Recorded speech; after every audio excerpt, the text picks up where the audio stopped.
Hey guys, I'm Tough Sage, and this is Tabletop Never Stop. Today we're doing something we haven't done in a while, which is respond to an announcement from CMON.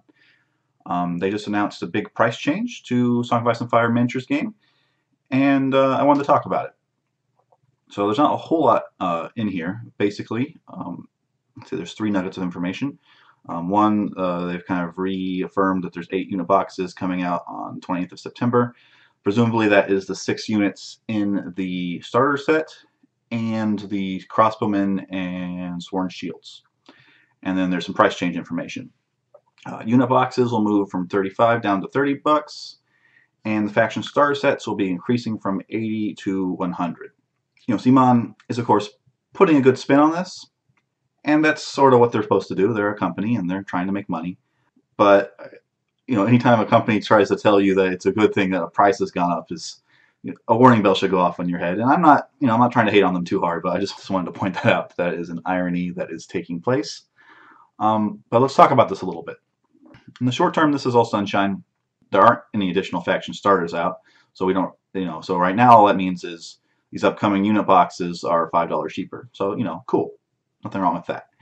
But the new factions are coming at the end of the year, and myself and probably a lot of other completionists are going to get both of them. So that's an additional $40 I'll be spending. Now I'm going to buy one of everything, so unit boxes are getting cheaper too. That means I would buy a box of Spear Sisters and a box of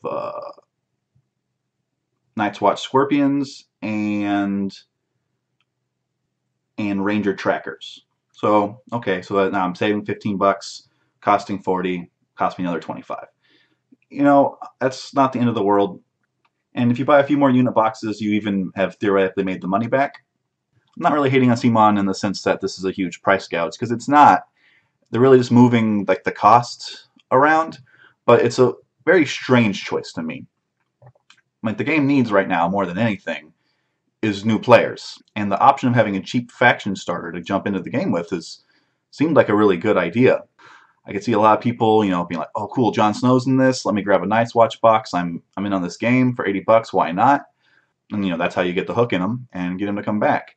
And 20 extra dollars isn't that much money, but it is the kind of thing that can slow people down.